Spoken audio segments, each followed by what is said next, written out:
The rain was a cold, persistent apology from a sky the color of slate. It fell on the black granite of the mausoleum, on the polished hoods of imported cars, and on the shoulders of Alara Vance's thin wool coat. She stood slightly apart from the main cluster of mourners, a solitary island in a sea of dark suits and performative grief. Her son, Leo, held her hand, his small fingers a warm anchor in the chilling damp. He was 5, and his world had been reduced to the solemnity of whispers and the strange, quiet weeping of adults. They were burying Arthur Bellamy, a man who had built towers that scraped the heavens, but who had taught Alara how to find the strength in a foundation. Marcus stood with the inner circle, beside Arthur's widow, his hand resting on her arm in a gesture of proprietary comfort. He was a master of such gestures. He had built his entire career on them, on occupying spaces and relationships that did not belong to him. From this distance, he looked every bit the grieving protégé. His shoulders slumped just so, his head bowed at the correct angle of sorrow. But Alara knew the truth of his posture. It was a pose, a piece of architecture as carefully constructed as any of Arthur's blueprints. Marcus Thorne did not grieve. He assessed. He was scanning the crowd, taking inventory of the powerful faces gathered, calculating the new vacancies in the city's hierarchy, seeing not loss, but opportunity. She had told him last night. The words had been quiet, delivered in the sterile silence of their white-on-white kitchen, a room she had designed but could no longer bear to be in. "I'm leaving, Marcus. Me and Leo. We're done." She had expected shouting, the familiar storm of his rage that always followed a challenge to his control. Instead, he had laughed, a low, dismissive sound that was far worse than shouting.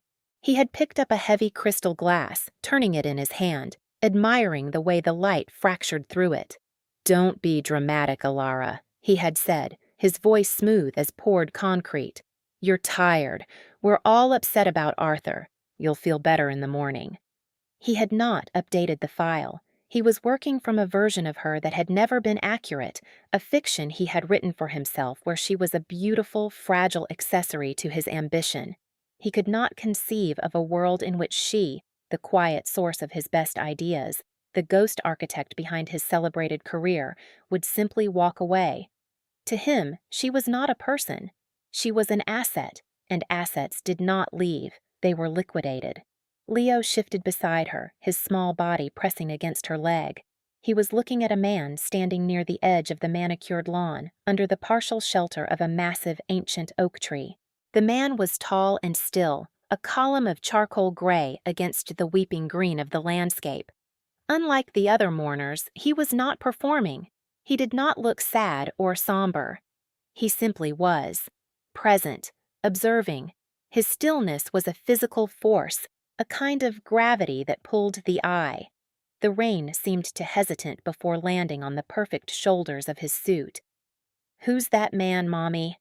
Leo whispered, his voice a tiny thread of sound against the vicar's droning eulogy. Ilara's gaze followed her son's.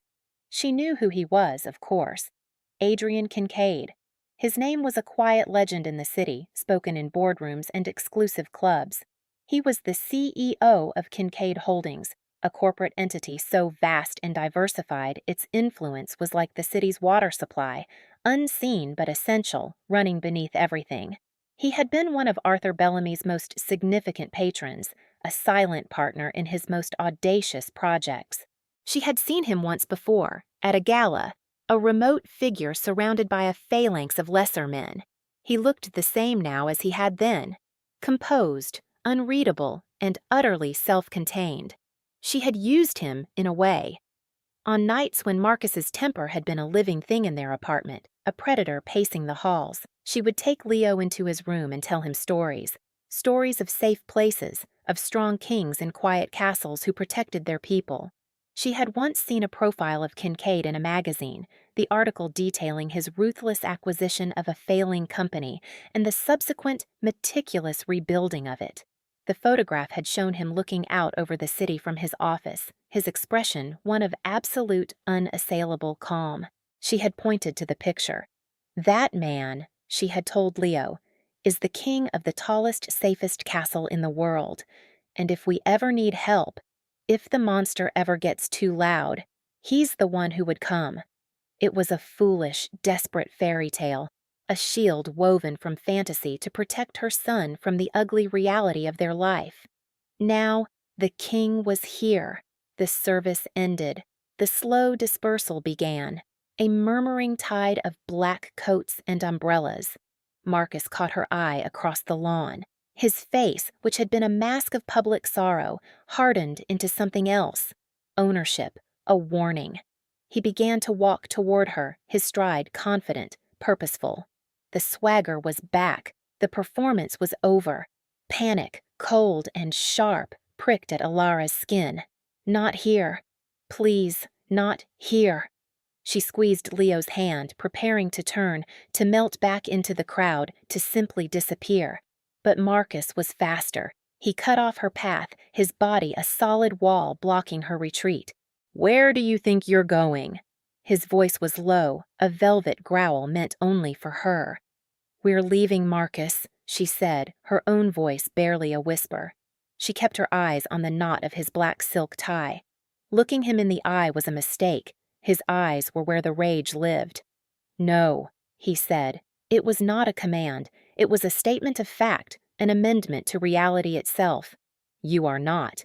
You are coming back to the apartment. We have guests coming over after this. You have an obligation." "My obligation is to my son." She tried to step around him. His hand shot out, his fingers wrapping around her upper arm. His grip was like iron. Not brutal, not yet, just firm. A man securing his property. The pressure was a promise of what would come later, in private. "Don't make a scene, Alara." She did not scream. She did not struggle. She had learned, over years of careful study, that resistance only tightened the snare. Instead, she went still, her entire body locking into a state of quiet, desperate endurance. She focused on the feeling of Leo's small hand in hers, the one part of her that was still free. It was then that Leo let go. He slipped his hand from hers and took 3 small, determined steps forward. He walked directly toward the man under the tree. Adrian Kincaid had not moved, but his attention, which had seemed to be on the horizon, was now fixed on the small drama unfolding before him. His gaze was not curious or pitying. It was analytical. He was processing data. Leo stopped at the man's side. He looked up at the towering, silent figure, his small face tilted, his expression one of simple, unwavering faith. He reached out his small hand and took hold of the hem of Adrian Kincaid's immaculate gray coat. The world seemed to pause. The rain, the whispers, the distant city traffic. It all held its breath. Marcus's grip on her arm tightened, his confusion momentarily overriding his anger. Adrian Kincaid looked down. His face, which had been a study in neutrality, softened by an infinitesimal degree. He did not seem surprised. He seemed as if he were expecting it. And then Leo spoke, his child's voice clear and pure in the sudden, heavy silence. "My mom said you'd come." The words hung in the air, a child's prayer answered. They were a detonation. Marcus's face cycled through a series of emotions, confusion, disbelief, and finally, a surge of incandescent fury. He seemed to finally see Adrian Kincaid not as a background figure, but as a player in his personal drama. "What the hell is this?" Marcus hissed, his grip on Alara's arm becoming painful. "What have you been telling him?" Adrian Kincaid's gaze lifted from the boy and settled on Marcus. It was a look of profound disinterest, the kind a geologist might give a common rock before discarding it. He did not speak to Marcus. He spoke to Alara. His voice was low, calm, and carried the weight of undisputed authority. It was steady as iron wrapped in silk. Let go of her arm. It was not a request. It was an instruction, a correction to a malfunctioning piece of the universe. For a moment, Marcus was too stunned to react. His ego, a vast and fragile construct, could not process the command. He, Marcus Thorne, the rising star of the city's development scene, was being addressed like a misbehaving servant. "I don't know who you think you are," Marcus began, puffing up his chest, preparing to assert his dominance. Adrian Kincaid did not raise his voice. He did not need to. He took a single, unhurried step forward, closing the distance between them. Leo remained attached to his coat, a small, trusting barnacle. The sheer physical presence of the man was overwhelming. He was not just tall, he was substantial, as if he occupied more space, more reality than other people. "I said," Adrian repeated, his voice dropping even lower, becoming a quiet vibration that seemed to shake the very air. "Let her go."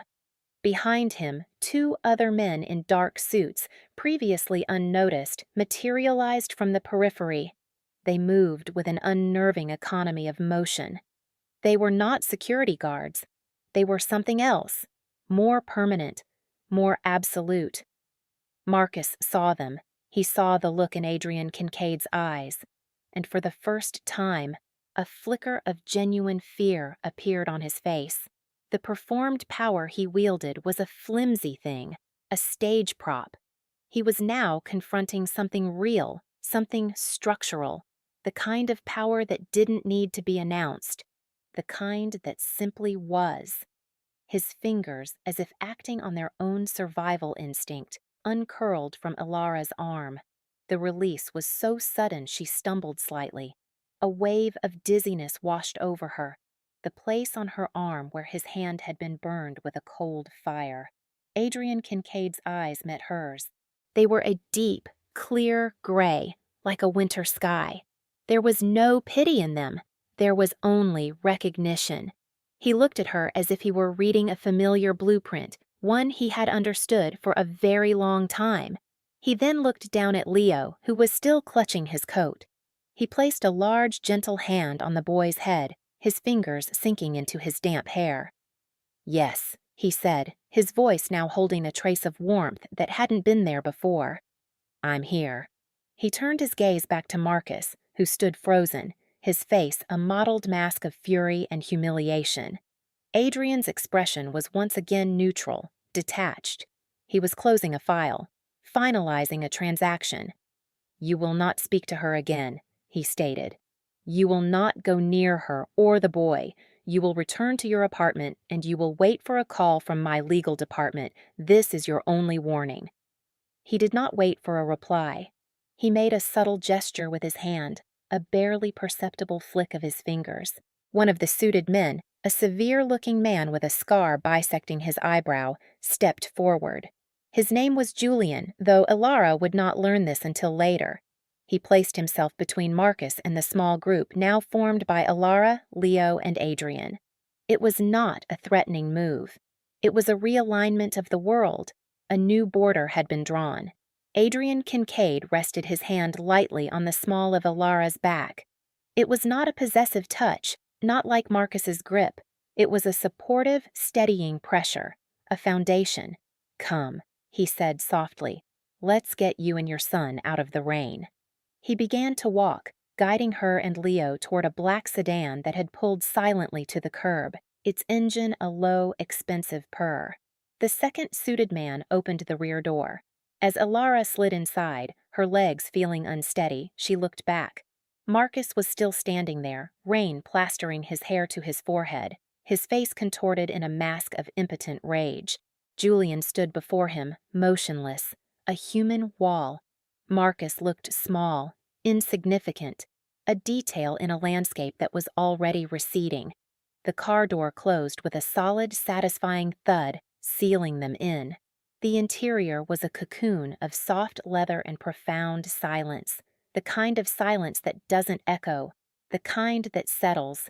It smelled faintly of cedar and rain. Leo, exhausted by the emotional turmoil, climbed onto the seat and curled up against Ilara, his head in her lap. Within moments, he was asleep. Adrian Kincaid sat opposite her, the car spacious enough that their knees did not touch. He did not speak immediately. He simply watched her, his gray eyes patient.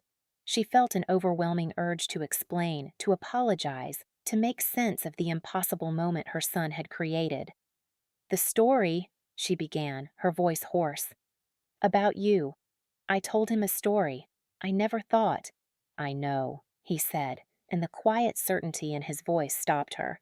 Of course he knew. He seemed to be a man who knew everything. "It's all right, Miss Vance." He knew her name. The realization landed with a small, quiet shock. "How do you—" "Arthur spoke of you often," he explained, his voice even. "He was immensely proud of your talent. He was also concerned." He chose the word with precision. "He believed your work was being misappropriated, that your contributions to Thorne development were not being properly credited." Ilara stared at him. Arthur had known. He had seen it all, and in her pride and her fear, she had never confided in him, never given him the opening to help. A fresh wave of grief, sharp and painful, washed over her. "I've been reviewing Thorne Development's portfolio for the last 6 months," Adrian continued, his tone shifting to one of business. "My firm was considering a hostile takeover. Your design signature is on every one of his successful projects. It's as clear as a fingerprint. He builds ugly boxes. You build light and space." The car moved smoothly through the city streets, a silent black vessel navigating a gray world. Ilara felt a strange sense of dislocation, as if she were watching a film of her own life. This man, this remote and powerful figure, had been observing her from a distance, seeing the truth of her situation while she had been trapped inside it. He hadn't just seen a woman in distress. He had seen a professional, an artist, an asset being misused. He had seen her competence first. "What happens now?" she asked, the question feeling small and inadequate. "Now," he said, "you and your son will come with me. You will be safe. Marcus Thorne will be dealt with." "Dealt with?" The phrase was chilling in its simplicity. "His company is leveraged to a degree that is unsustainable," Adrian said, as if discussing the weather. "His financing is a house of cards. I will be removing the foundation. He will be bankrupt by the end of the month. His professional reputation will be dismantled by the end of the quarter. It has been in motion for some time. Today merely accelerated the timeline." She looked at the man sitting across from her. He was not a king from a fairy tale. He was something far more real and infinitely more dangerous. He was a man who moved pieces on a board she hadn't even known existed. He was dismantling her life's great problem with the detached efficiency of a surgeon removing a tumor. A tremor ran through her, a mixture of terror and a disorienting, unfamiliar relief. For years, she had been navigating a minefield, each step carefully calculated to avoid an explosion. Now, someone had walked onto the field and simply deactivated every mine.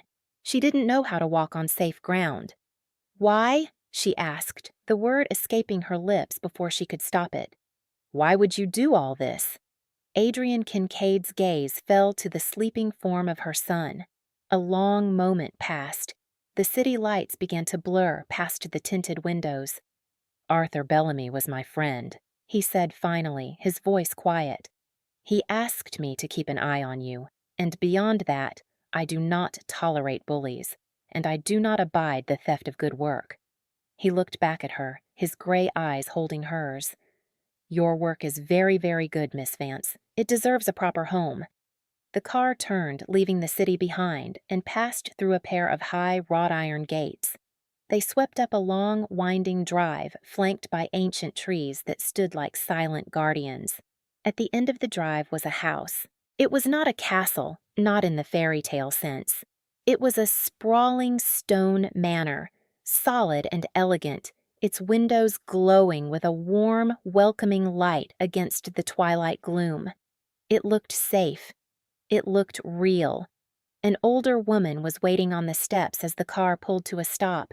She was tall and slender, with a cascade of silver hair pinned elegantly at her nape and eyes the same intelligent gray as her son's.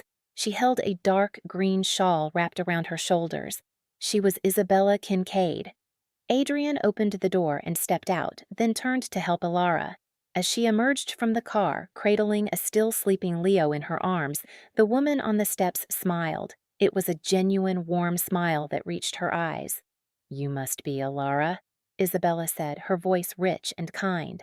"And this must be the little kingmaker. We've been expecting you. Don't worry, my dear. You're home now." Home.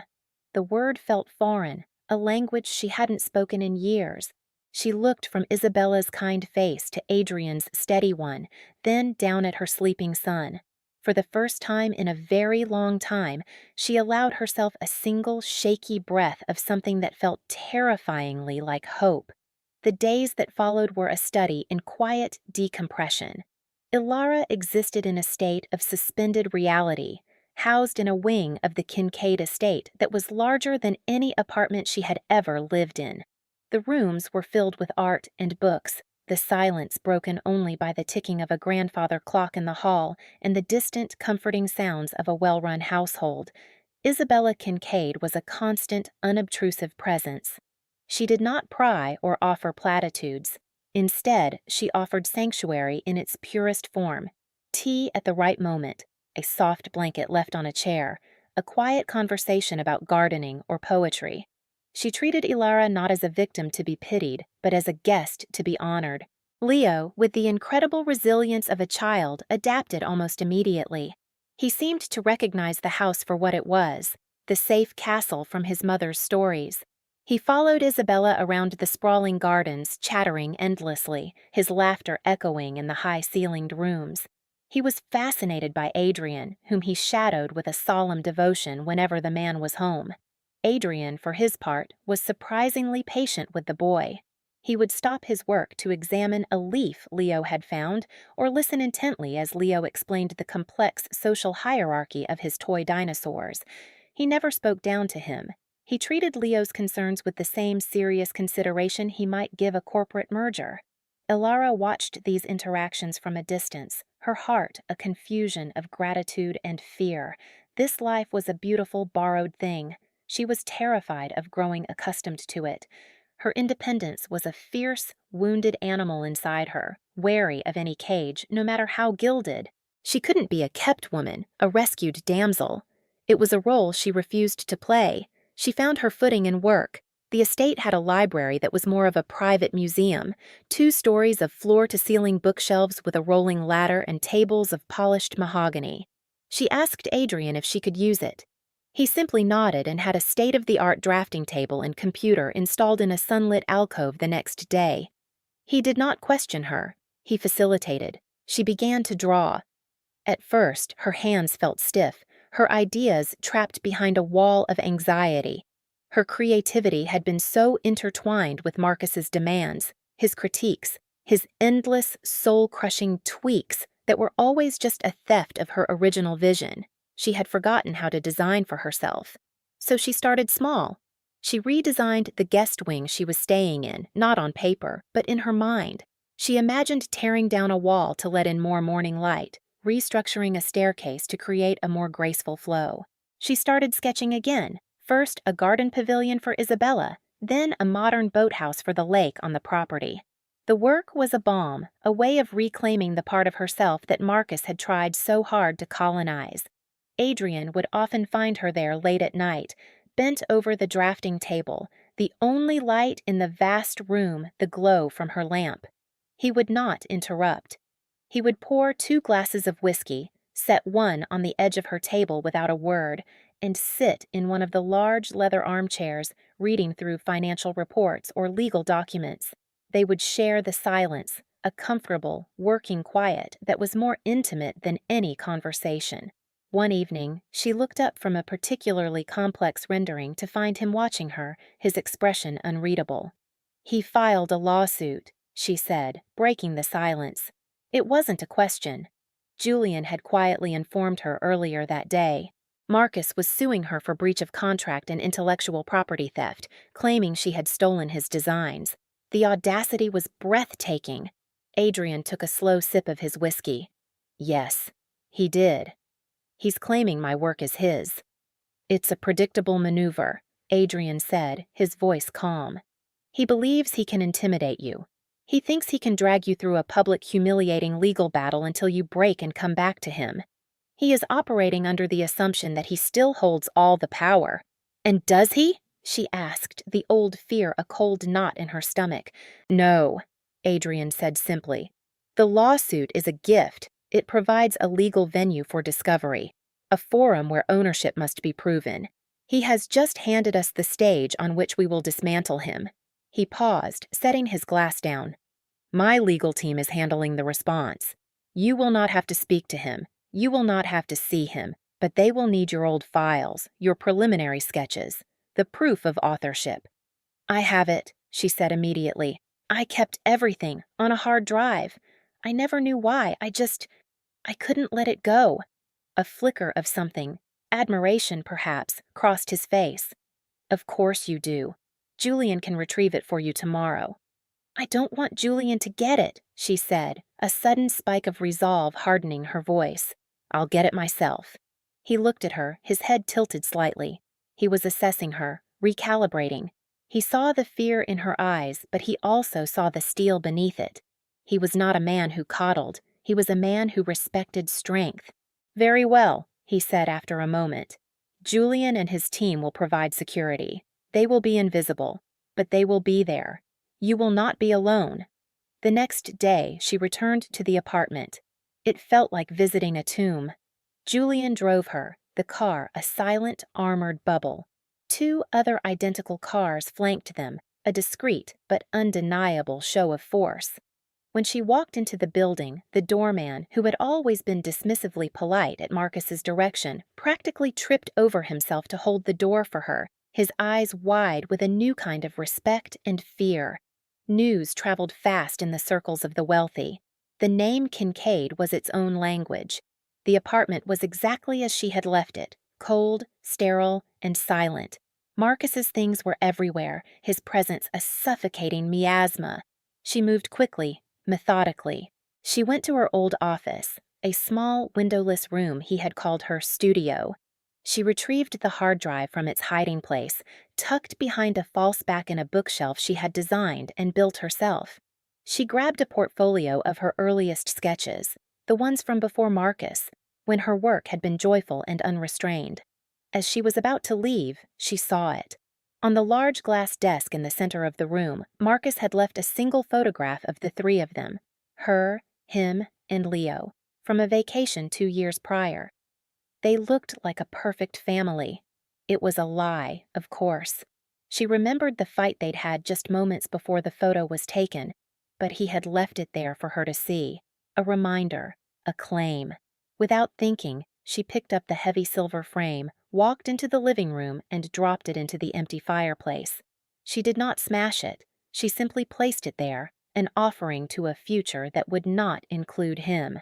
It was a quiet, final act of severance. Back in the car, clutching the hard drive to her chest, she felt a profound shift inside her. The fear was still there, a low hum beneath the surface, but it was no longer in control. It was being replaced by a cold, clear clarity. Marcus had miscalculated. He thought her a possession to be reclaimed. He had failed to understand that she was an architect.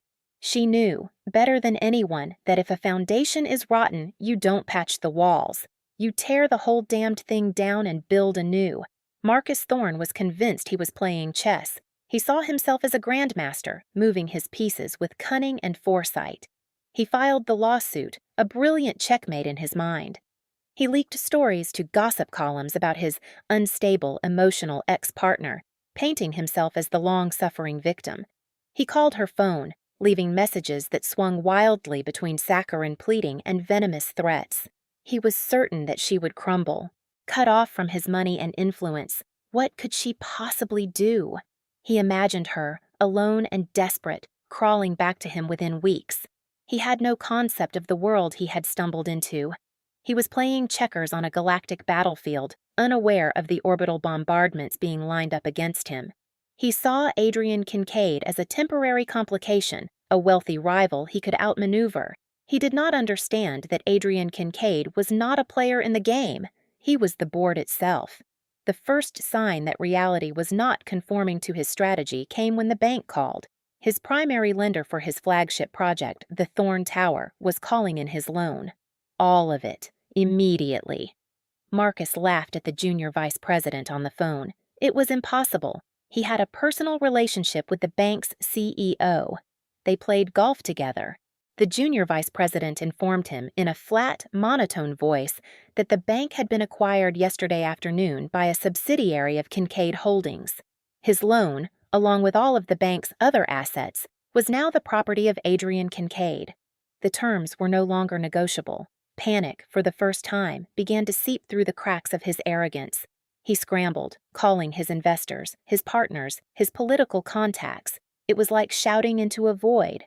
Phone calls went unreturned. Meetings were abruptly canceled. The men who had clapped him on the back at exclusive clubs now looked straight through him. The social and financial architecture that had supported his entire life was being dismantled, brick by silent brick. He was being erased. His desperation curdled into a singular, obsessive focus. Elara. She was the cause of this. She had to be. This was her fault. If he could just get to her, talk to her, force her to see reason, he could fix this. He could make her call off her new protector. He started showing up at the gates of the Kincaid estate, demanding to see her. Julian and his team would politely and firmly turn him away. He tried to serve her with legal papers in person, hiring a process server who was met at the gate by a Kincaid lawyer who accepted the papers with a thin, pitying smile. Every move he made was anticipated, every attack effortlessly parried. He was fighting a ghost, a system so powerful and pervasive it didn't even need to acknowledge his existence to defeat him. His world was shrinking, the walls closing in. His money was frozen, his credit cards declined. He was forced to sell his car, then his watch. He was evicted from the penthouse apartment she had designed. The final fatal miscalculation was born of this desperation. He heard about the Obsidian Gala, the architectural event of the year. It was the unveiling of the finalists for the prestigious Bellamy Prize, named in honor of Arthur. Kincaid would be there, and he knew, with a certainty that bordered on madness, that Elara would be there too. It was her world. He would confront them both, publicly. He would expose Elara as a faithless, social climbing thief, and Kincaid as a predatory vulture. In the court of public opinion, in front of their peers, he would win. He would humiliate them so thoroughly they would have no choice but to retreat. He begged, borrowed, and stole to get a ticket. Elara had not wanted to go. The idea of facing that world, the world that had known her only as Marcus Thorne's silent, beautiful partner, filled her with a deep-seated dread. But Adrian had insisted, not commanded, but requested, in a way that made it clear it was important. "It is time for them to see you," he had said, "not as you were, but as you are." He had a dress delivered to her room. It was not a gown for a victim or a refugee. It was armor, a sheath of emerald green silk cut with an architect's precision that was both elegant and severe. It was the color of new life, of money, of power. When she put it on, she did not see the tired, frightened woman from the funeral. She saw someone else, someone she had forgotten existed, someone strong. They arrived at the gala, and the effect was instantaneous. The conversations did not just stop. They were sucked from the room, replaced by a vacuum of silent awe and speculation. Adrian Kincaid never attended these events. His presence alone was a seismic event. But to arrive with the beautiful, enigmatic Elara Vance on his arm, the woman at the center of the city's most vicious gossip, was a declaration of war. Elara held her head high, her hand resting lightly on Adrian's arm. She could feel the stares, hear the whispers. She focused on Adrian's solid presence beside her, the calm, steady rhythm of his breathing. He moved through the crowd with an unhurried grace, nodding to a few select people, his expression pleasant but remote. He was not there to socialize. He was there to make a statement. They were standing near the grand staircase, speaking with the elderly chairman of the Bellamy Prize Committee, when Marcus appeared. He looked ravaged. His suit was ill-fitting, his eyes wild with a feverish intensity. He had lost weight, and his trademark swagger was gone, replaced by the jerky, unpredictable movements of a cornered animal. He pushed his way through the crowd, his gaze locked on Elara. There you are, he spat, his voice raw. Hiding behind him. Did you really think I wouldn't find you? The chairman took a startled step back. A ripple of shocked silence spread through the hall. Everyone turned to watch. This was the moment Marcus had envisioned, his public stage. Adrian did not move. He simply turned his body slightly, positioning himself more fully in front of Ilara, a subtle protective shield. Marcus, he said, his voice dangerously calm. You are not welcome here. You should leave. I'm not going anywhere, Marcus snarled, jabbing a finger toward Ilara.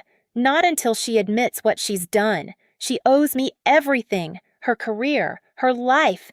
I made her. She is nothing without me. Ilara stepped out from behind Adrian. Her fear was gone, burned away by a sudden cleansing fire of anger. You made nothing, Marcus, she said, her voice clear and steady, ringing through the silent hall. You stole. You took my work, you took my confidence, and you tried to take my son. You owe me, not the other way around. Marcus laughed, a harsh, broken sound. My work? You have no proof. The lawsuit will ruin you. I'll take you for everything you— The lawsuit has been dismissed, Adrian interrupted, his voice cutting through Marcus's tirade like a surgeon's scalpel. He sounded almost bored. It was dismissed this morning with prejudice. Your claims were found to be frivolous and malicious. The judge also took the liberty of reviewing the evidence my firm provided. A criminal investigation for fraud and copyright infringement against you and Thorn Development will be opening on Monday. Marcus's face went white. What evidence? There is no evidence. Adrian reached into the inner pocket of his tuxedo and pulled out his phone. He tapped the screen. On the contrary, he said, his voice still low and conversational, though everyone in the hall could hear it. There is a great deal of evidence. For instance, there is the metadata from Miss Vance's original design files, all time-stamped years before you ever broke ground on the projects you claimed as your own. There are the sworn affidavits from 3 of your former junior architects, who all testified to witnessing you taking Miss Vance's sketches and presenting them as your own work. They were quite forthcoming once my firm offered them senior positions with our new architectural division. He took a step closer to Marcus, who seemed to be shrinking, collapsing in on himself. And then, Adrian continued, his voice dropping to a near whisper, there is the matter of Thorn Development itself. You see, I was so impressed with the company's portfolio, or rather, Miss Vance's portfolio, that I decided to acquire it. I bought your debt from the banks. I bought out your partners. I even bought the lease on your office. As of 9 a.m. yesterday, I own your company. I own your name. I own your future, or what's left of it. He put his phone away. So you see, Marcus, you are correct about one thing. You are nothing, but not because of her. You were nothing all along. A hollow man living in a house you didn't build. The finality of the words was absolute. The truth landed in the center of the room with the force of a physical blow. Marcus stared at Adrian, his mouth opening and closing, but no sound came out. His entire world, his carefully constructed illusion of power and success, had been publicly and comprehensively annihilated in less than 2 minutes. His face crumpled. The rage, the arrogance, the bluster, it all dissolved, revealing the terrified, pathetic man beneath. A single choked sob escaped his lips. His knees buckled. Marcus Thorn, the titan of industry, fell to the floor of the Obsidian Gala, weeping like a lost child. No one moved to help him. The crowd stared, a mixture of shock, pity, and a kind of morbid fascination on their faces. They were watching the public execution of a reputation. 2 of the event's security guards moved forward and, hooking their arms under his, lifted him to his feet. They dragged him away, his broken sobs echoing on the marble floors until he was gone. A heavy silence remained. Then, Adrian Kincaid turned to the stunned chairman of the prize committee. He gestured toward Ilara, who stood, pale but resolute, at his side. Allow me to reintroduce you, Adrian said, his voice now carrying a warmth and pride that was unmistakable. This is Ilara Vance. She has been, for the last 10 years, the most capable architect in this city. She was the true mind behind the Serafina Tower and the Helios Plaza. She was Arthur Bellamy's true protégé, and she is the new head of design and architecture for Kincaid Holdings. It is an honor to have her." He placed her hand in the crook of his arm, and a slow, quiet smile touched his lips. He looked at her, and for the first time, she saw his mask of control fall away completely. In his eyes was a universe of respect, of admiration, of something deeper and more profound. The chairman, recovering himself, began to applaud. Slowly at first, then with more force. Someone else joined in, and then another, until the entire hall was filled with a thunderous, rolling ovation. It wasn't for Adrienne Kincaid. It was for her. They were applauding her work, her resilience, her survival.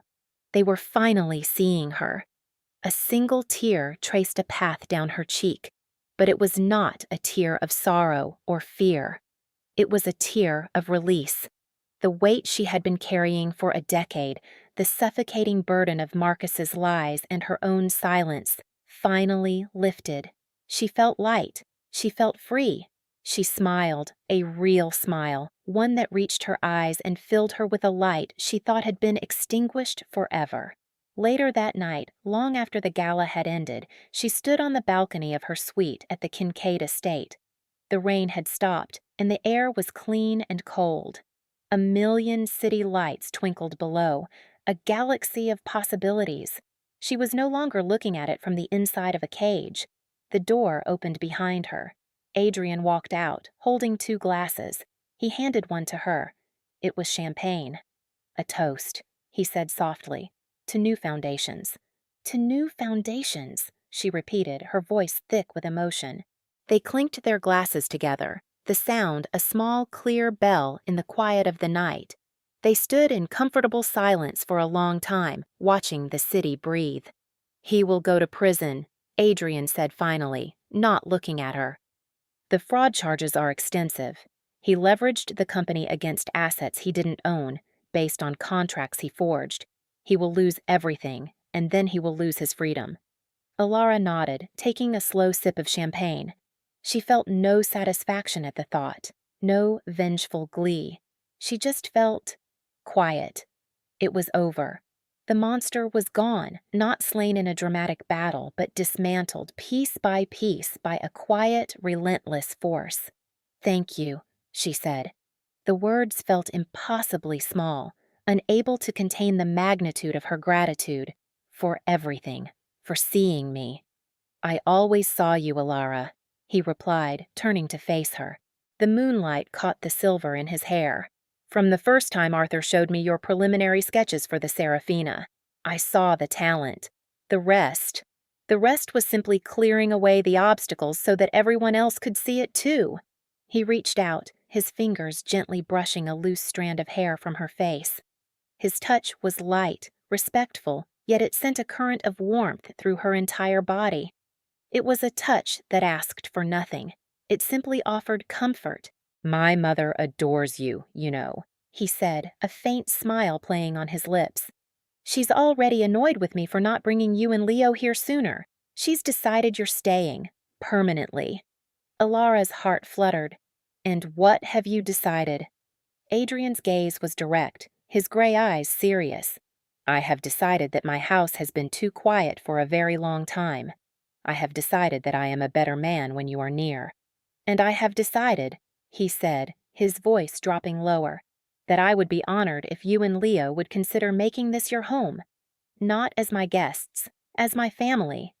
It was not a declaration of love, not in the poetic, dramatic sense. It was something more solid, more real. It was a statement of fact, a proposal for a partnership, a blueprint for a future.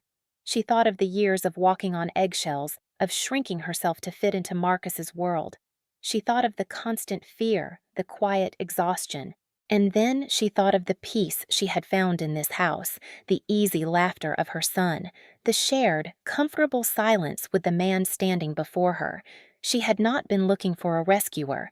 She had only been looking for a safe place to stand, to rebuild her own life. But he hadn't just given her a safe place. He had given her back to herself. "I don't leave because things become complicated, Adrian," she said, her voice steady. "I stay." He understood. A slow, genuine smile spread across his face, transforming his severe features into something handsome and deeply kind. He took her hand, his fingers lacing through hers. His hand was warm and strong. A foundation. The next morning, Ilara awoke to the sound of laughter. She walked out onto her balcony and looked down at the vast green lawn below. Leo was there, his small body shaking with giggles as he chased a golden retriever. And running beside them, his suit jacket discarded on a bench, his tie loosened, was Adrian. He was laughing too, a deep, rich sound that carried on the morning air. He looked up and saw her, and his smile widened. She smiled back, a deep and lasting peace settling into her bones. Some people will take your silence for weakness, your grace for fragility. They will build their empires on your quiet labor, believing you are a permanent part of their foundation, unable to be moved. They forget that the person who designs the foundation is the only one who knows exactly where the fault lines are, exactly how to bring the whole thing down. Marcus had seen a possession to be controlled. Adrian had seen a partner to be valued. And in that simple, profound difference, a new world had been built, not on the ruins of the old one, but on fresh, solid ground, ready for whatever came next.